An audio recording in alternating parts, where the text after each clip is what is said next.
Here we go. Hey, we are live. Thank you for joining us. If you're watching this video afterwards, if you're watching this now and you're thinking, hey, I should be part of this, you can be part of this. You just need to go jump out to facebook.com/JohnYoungMN. And then you're going to be able to be part of our group tonight. Because what we're going to do tonight is we're going to go around our room, our chat room tonight, or I should say our room you're seeing right here. I guess everybody's down below me.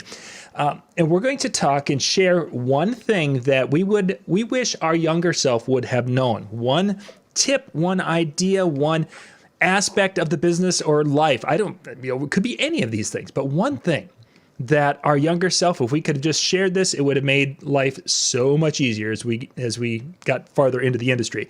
So we're going to kind of bounce around the room with this, and you're going to learn some things. There are going to be some things that are going to be cringeworthy, but those will all be mine. And it'll have a little fun with this tonight on our show. Again, if you'd like to join us, go out to John Young, or facebook.com/John Young. Let's see, MN. Yes, John Young MN. That's my page, and you'll see the Zoom link. Just click on that, and it'll bring you right in the room. So we're going to start with Rachel because she is on an iPad that will possibly shut her down because she's not wearing her tinfoil hat right now. Pretty much. So Rachel, give us kind of if you could be talking to the younger Rachel Lynch, what would be the words of advice? Sure. So I've been on about 15 years now. And the past 5 have been really awesome for me. If I could talk to my younger self, I would have told myself to focus on weddings earlier on, be braver to undertake those, because I really started out with just focusing on, bar gigs and kind of random things here and there, and it really did not set me up for a foundation to be an entertainer, which kind of translates into changing the mindset. Everyone I want to be a DJ, but there's so much more to being a DJ than just playing music. And the 15-year-old me was just focused on, the bars and the music and the coolness of it. And I really missed out on great opportunities to develop my skills as an MC and be the entertainer that I now feel I'm developing in, but I should have started that way earlier in the game. I feel like I'm playing a lot of catch up now because of that. Sure. Interesting. So yeah, that's my tip. Yeah. Yeah, folks, to look at the weddings or to take them more seriously probably than a lot of us did when we first started. So interesting. Thank you, Rachel. We're going to bounce around here. Let's see. I'm going to go.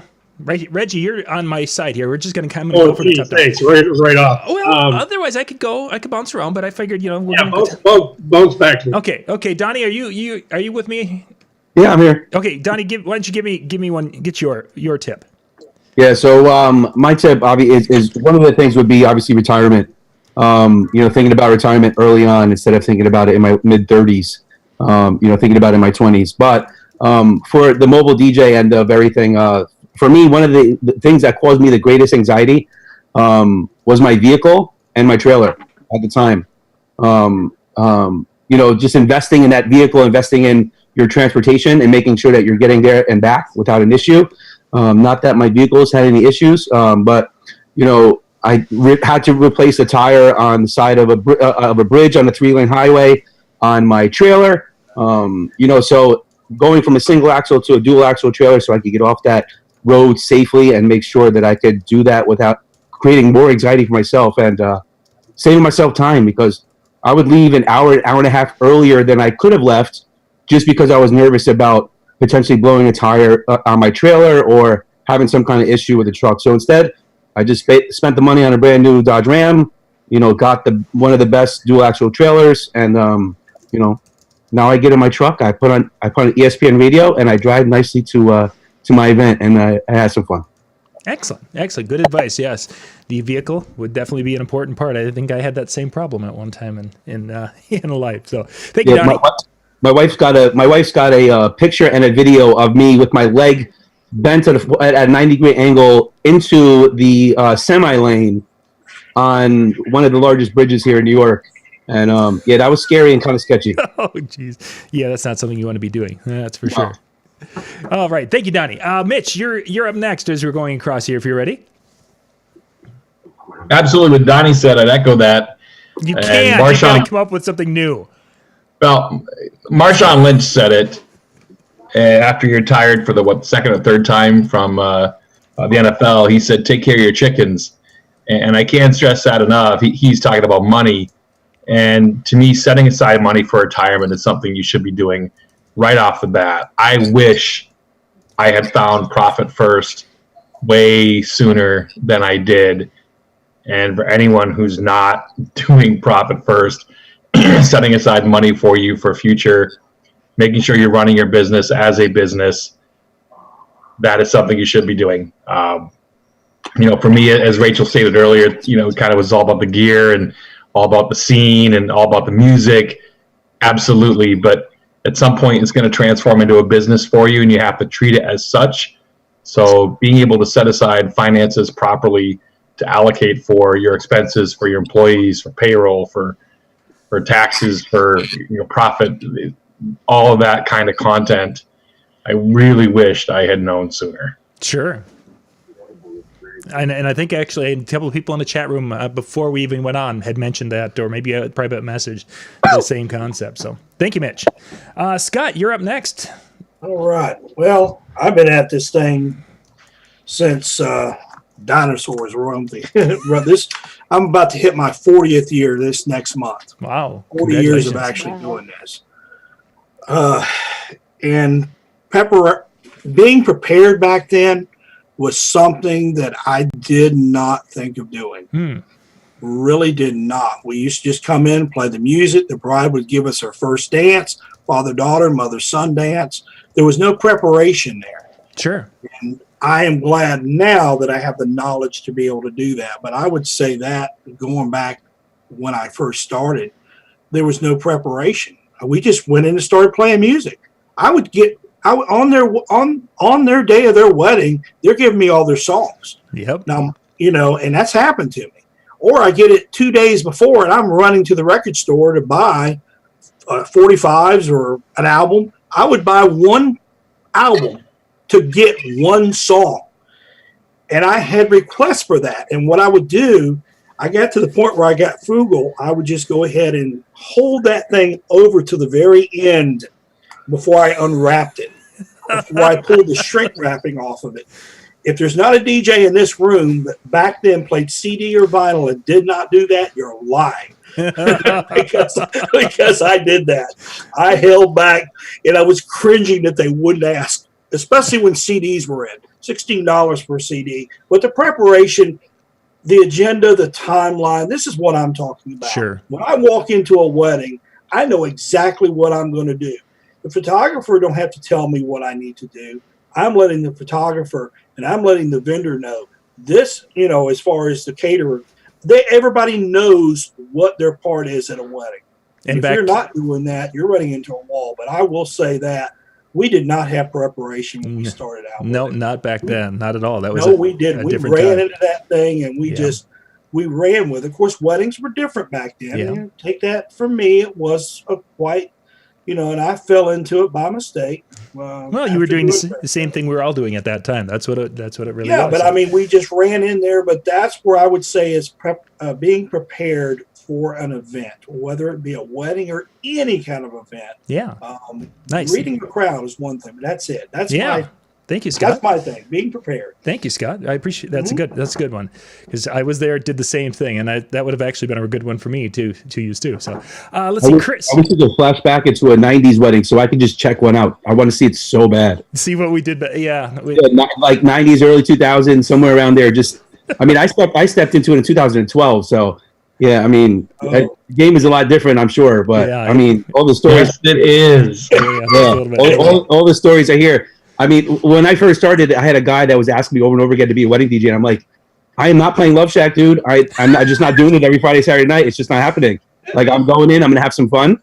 And then I found out you don't have to play Love Shack. So, yeah, you just play Celebration 3 times. You missed the vinyl and the CD, then you came in the digital world, because I started in digital in 2001 or 2. Yeah, well, I started DJing in '97, but I didn't switch over to a computer until 2011, I think it was. And then in 2012, I started doing weddings. We went to it way early. We went with PC DJ back in the day. Yeah, I used to have PC BJ. I remember my apartment messing with it, but yeah. That's what I learned on PC DJ Red. Yeah, too bad you people didn't have Mega Seg. You could have really done something with yourselves. But let's continue on. Chris, Throw that in there. Chris Hintz is up next. Let's see. Yep, you got your mic on there, Chris. What do you got for us? I do.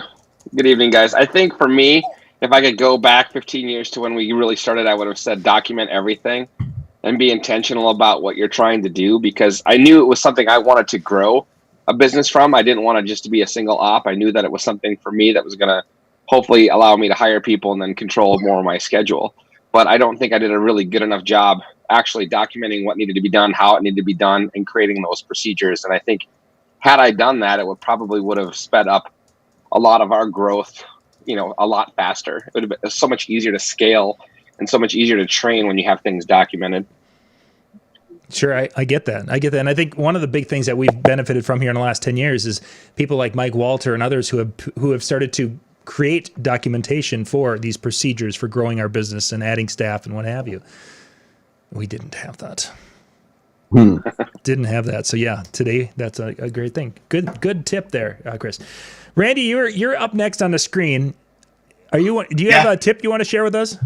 Yeah, I think if I had to go back, I would have said attend some kind of conference or training a lot earlier than I did. It took me 15 years into my career before I attended my first time in Atlantic City. That was back in like 2009 or 2010.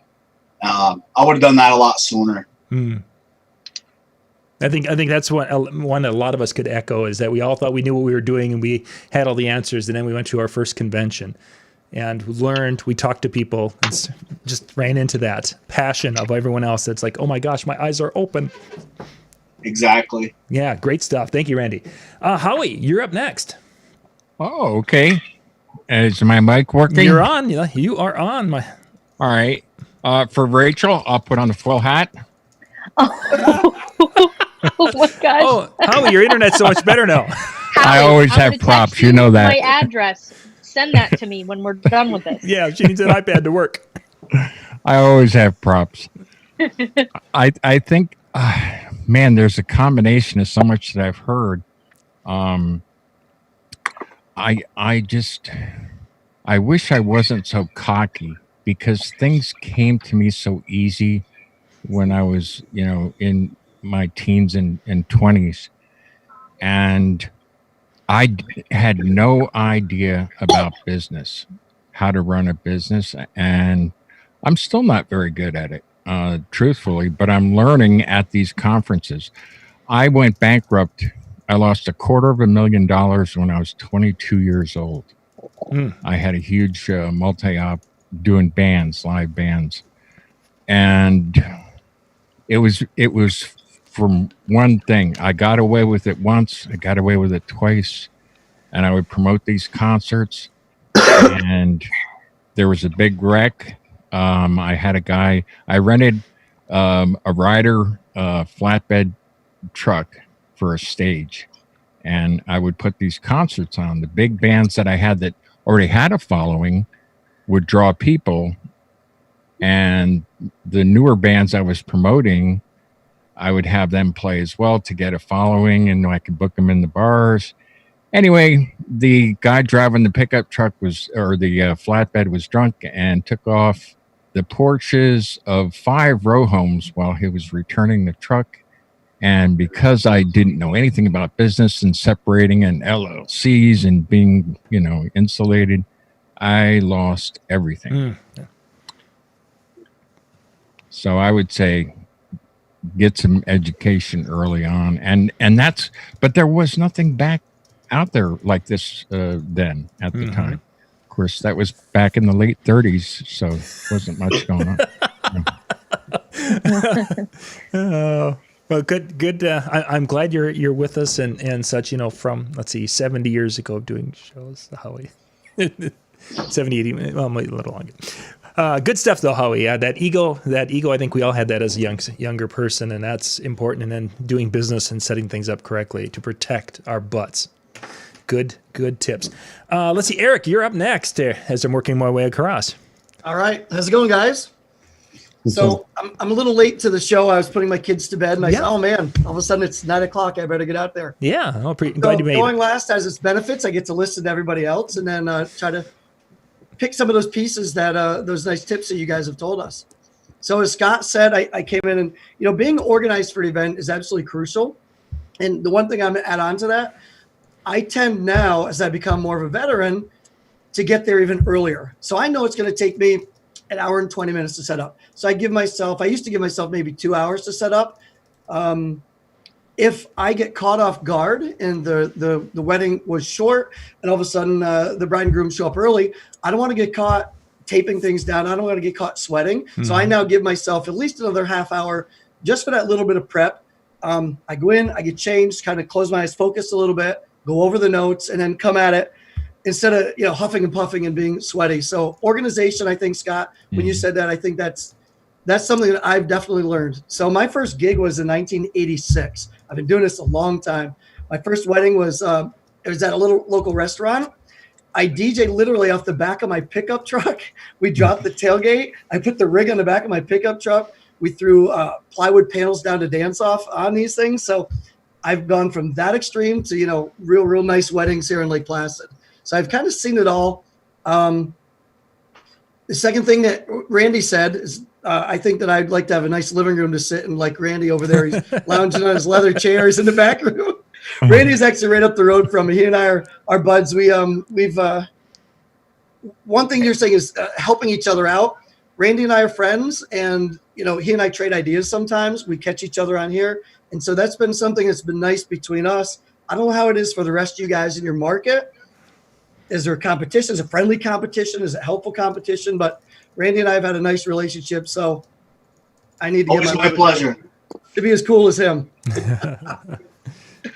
Always my pleasure. Yeah, man. And then Howie, you just mentioned running a business. So I had the great fortune of going through an audit last year. That was a lot of fun. Took me about 17 months. I mean, they're pulling all kinds of stuff out. And I learned a ton. And at the end, I said to the guy, man, you should really run like a small business course.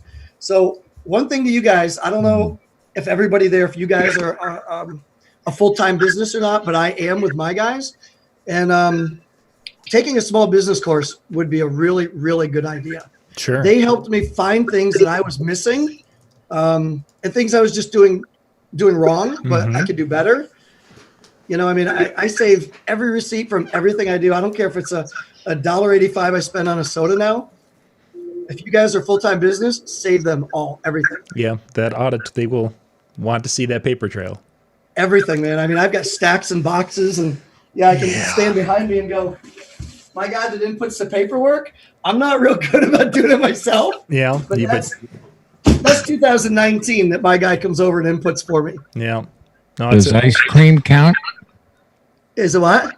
Ice cream? Yes, ice cream. Absolutely. If you're on your way to a job, why not? Yeah, exactly. Save the receipt. Dairy Queen receipt. No, there's a lot of pizza to write off. Oh my God. Yeah, you were going to say that. Like thousands. Extra cheese. Money. Good stuff though. Box of receipts gives me anxiety, guys. Rachel's got to make that go. It does. It looks bad. So yeah, getting that business knowledge and taking some courses. Great advice there, Eric. Yeah, let's keep going. Jody, you are up next. If you can turn your mic on there. And if you guys didn't get a chance, check out Jody and Pat. We're on with Bill Herman last night, talking about the upcoming presentations he's going to be doing. So that was Hi, everybody. Fun. Hello. Hello. Cool. Hey, nice to see you all. Hey, Mitch. Hey, Rachel. CEO fun. CEO fun. Okay, so my advice would be to make connections. Start making connections early. And Mitch Taylor has a great book about making connections. So that would be my advice, because it's all about who you know.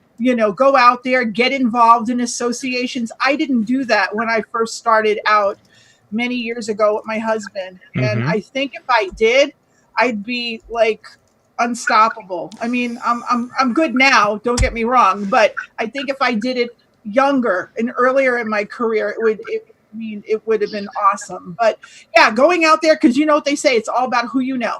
It's not how good you are. Sometimes it's just who you know, shaking the right hands, meeting the right people, making connections. That's what I would definitely network, join in a professional association, go where the food is. You know, if you want to meet catering executives, hang out at NACE. If you want to meet wedding coordinators, then join the ABC or join WIPA. But it's great to be part of a DJ association, but you're going to meet other DJs. So if you're looking to get business, I would, with these kind of people, I would definitely go hang out in their yard. I would definitely play in their yard. Yeah. Excellent advice. Excellent advice. Let's keep going here. Jimmy, you're up next.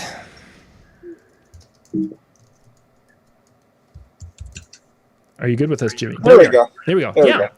Younger Gotta self. go cursor over. Health. Pay attention to your health. Mm-hmm. Your diet. Your just long range health. All right. You get done at the club at 2 a.m. and going and having an omelet and a gym bop or some pizza or whatever. Not a good thing. Not a good thing. All right? Poor Rachel. Yeah, Rachel's not. Rachel. She's ducking. She's gone. She's like, Did that time, Jimmy. Don't tell me the pizza. Yeah. That's, if there's anything I can look back on, was to do that. All right. That and buy better gear early. And don't go cheap just because you're starting out. Get the absolute best gear you can get.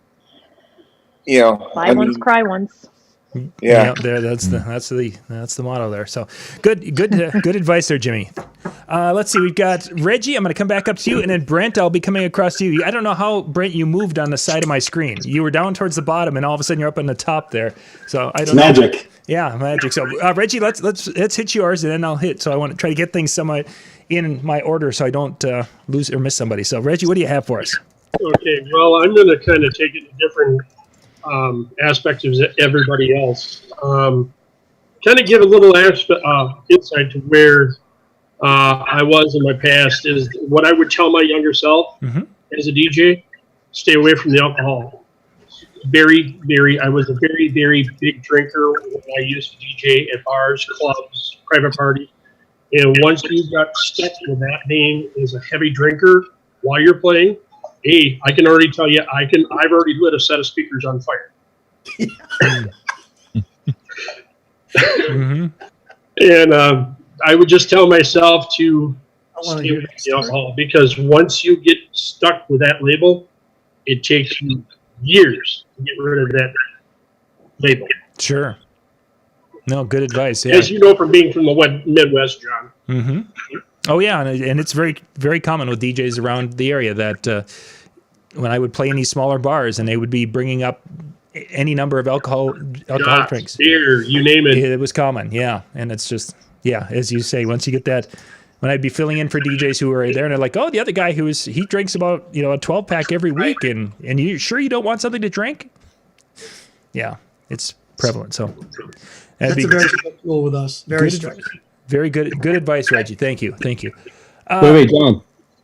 Can we go back to the drunken speaker fire story and find out how that happened? We'll get to that after we get done. I want to get to everybody. If you guys want to know this one, I can tell you how I did it. We'll talk about that in just a second. We're gonna get Brent, and that way we'll shut down the live stream so we can keep it tighter, and then we can have the gossip session. So, Brent, you are wrapping us up here. I think you are the last one that I think everyone else has been on. So, Brent, what would be your tip for your younger self?